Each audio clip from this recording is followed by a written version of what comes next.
Hyderabad common people కి హైదరాబాద్ ద్వారా commissioner of Ranganath గారు ఎలాంటి సలహా ఇస్తారు? ఒక సలహా ఇవ్వమంటే, అంటే దీనికి సంబంధించి ఒక పానిక్ వాళ్ళలో కనిపిస్తోంది, మా ఇల్లు కూల్చేస్తారేమో, మా ఇల్లు నేలమట్టం అయిపోతుందేమో, ఒక భయంతో ఉన్న వాళ్ళకి మీరు ఇచ్చే ఒక అమూల్యమైన సలహా. సామాన్యులు ఎవరు పేదవాళ్ళు ఇప్పుడు ఇల్లు కట్టుకొని వాళ్ళు ఉన్న వాళ్ళని ఎవరిని జోలికి వెళ్ళము. మిడిల్ క్లాస్ వాళ్ళు ఎవరు కూడా వాళ్ళు ఇల్లులు కట్టుకొని వాళ్ళు ఉన్న వాళ్ళని ఎవరి జోలికి వెళ్ళము.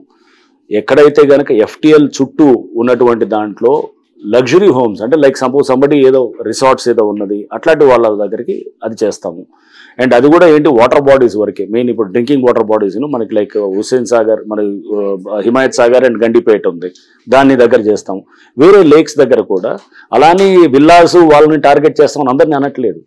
దాంట్లో ఇప్పుడు కన్స్ట్రక్షన్ చేస్తున్నారు, సపోజ్ కొంతమంది కన్స్ట్రక్ట్ చేస్తున్నారు, వాళ్ళని కూడా ఖచ్చితంగా చేస్తాం.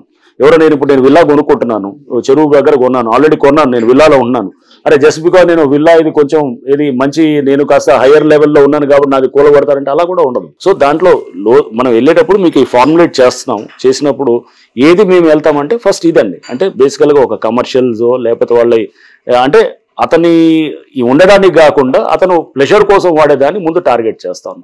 లేదా అతని కంఫర్ట్ కోసం కమర్షియల్, ఇప్పుడు ఒక ఏది కన్వెన్షన్ హాల్, లేదా అతను ఒక కమర్షియల్ కాంప్లెక్స్, లేదా ఒక రిసార్టో, లేదా ఒక సమ్ గేమింగ్ విలేజో, ఇట్లాంటి వాటిలన్నింటినీ కూడా డెఫినెట్గా it comes with in the purview of, అంటే ఫస్ట్ ఫోకస్ చేసి నెక్స్ట్ స్టెప్ బై స్టెప్ తీసుకెళ్తూ అండ్ నాలాస్లో కూడా నాలాస్ పక్కన బఫర్లు ఉంటాయి. బఫర్లు దాని మీద కన్నా ముందు నాలాని బ్లాక్ చేసేది, నాలాని రివైవ్ చేయాలన్నమాట.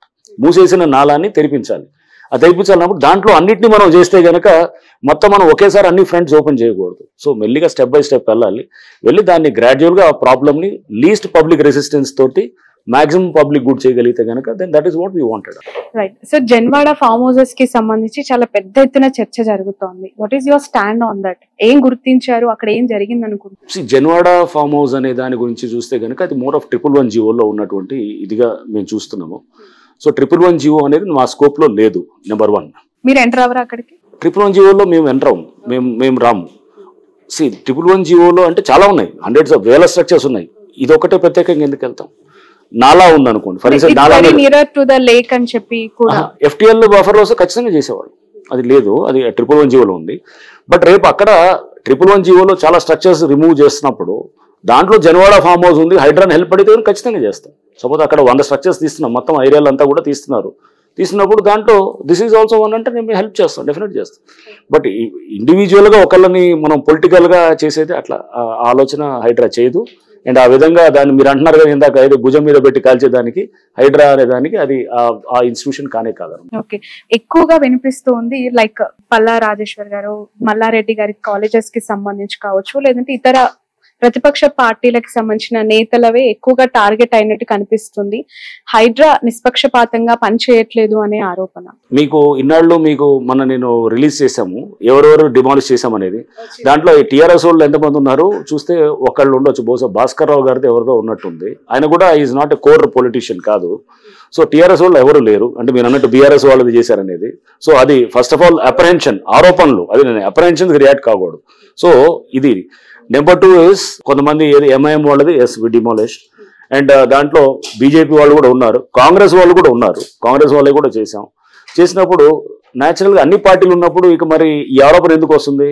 ఇది అన్ని పొలిటికల్గా ఎక్కడో అలిగేషన్ చేసేదానికి రేపు అందుకో ఎన్ని వర్క్ తోటి మనకు చూపించేటటువంటి ఉంటాయి. వెళ్ళే కొద్దీ మీరు నెక్స్ట్ 1 month 2 months 3 months మీరు చూసినప్పుడు దాంట్లో అప్పుడు ఎక్కువ TRS వాళ్ళే డిమాలిష్ అయినాయా లేకపోతే ఎవరు డిమాలిష్ అయినాయి, అసలు పార్టీలకు సంబంధించిన డిమాలిష్ అవుతున్నారా, ఇవన్నీ కూడా నాకు అర్థం అవుతాయి. ఫైనల్ గా ఒక క్వశ్చన్ సార్, హైడ్రాక్ అసలు చట్టబద్ధత అనేది లేదు, కేబినెట్ లో అప్రూవల్ లేదు, దీనికి ఒక చట్టం అనేది కాదు, ఇది జస్ట్ ఒక జీవో తీసుకొని వచ్చేస్తున్నారు, అక్కడ నోటీస్ వచ్చేసింది కట్టేశారని చెప్పి కూల్ చేస్తున్నారు. అథెంటికేషన్ ఏంటి అసలు?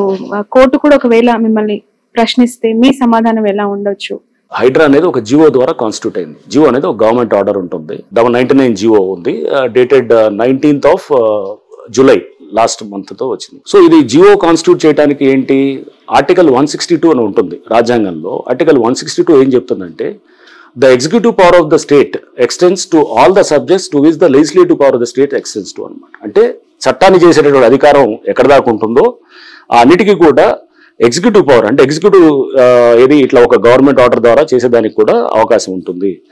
అండ్ దీనికి గవర్నమెంట్ ఆర్డర్ ద్వారా ఎగ్జిక్యూటివ్ రిజల్యూషన్ ద్వారా అంటే ఎగ్జిక్యూటివ్ ఆర్డర్ ద్వారా చాలా సంస్థలు ఫ్లోట్ అయినాయి ఇంతకుముందు. ఇక్కడ మన దగ్గర చూస్తే విజిలెన్స్ ఎన్ఫోర్స్మెంట్ డిపార్ట్మెంట్ ఉండొచ్చు, ఏసీబీ ఉండొచ్చు, లేకపోతే కేంద్రంలో చూస్తే ప్లానింగ్ కమిషన్, ఒకప్పుడు మొత్తం ప్లానింగ్ కమిషన్ ఉండొచ్చు, లా కమిషన్ ఉండొచ్చు. ఇవన్నీ ఎన్నో కమిషన్స్ కూడా ఎగ్జిక్యూటివ్ ఆర్డర్ ద్వారా ఫామ్ అయినాయి అనమాట. సో అందుకోసము దీనికి ఓన్లీ చట్టం చేస్తేనే ఇది అనేది కాదు, బట్ డెఫినెట్గా దీనికి కొన్ని ఎక్కడెక్కడైతే కొన్ని చిన్న చిన్న లూప్ హోల్స్ ఉన్నాయో దానికి కూడా చట్టబద్ధత తీసుకురావడానికి ఇండిపెండెంట్ బాడీ అంటారా sir? Independent department, independent department. దీనికి బడ్జెటింగ్ సెపరేట్ చేశారు. దీనికి గవర్నింగ్ కౌన్సిల్ కి చైర్మన్ సీఎం గారు ఉంటారు. దీని మినిస్టర్స్ కూడా దాంట్లో మెంబర్స్ ఉన్నారు. అండ్ దానికి కమిషనర్ గా నేను ఉన్నాను.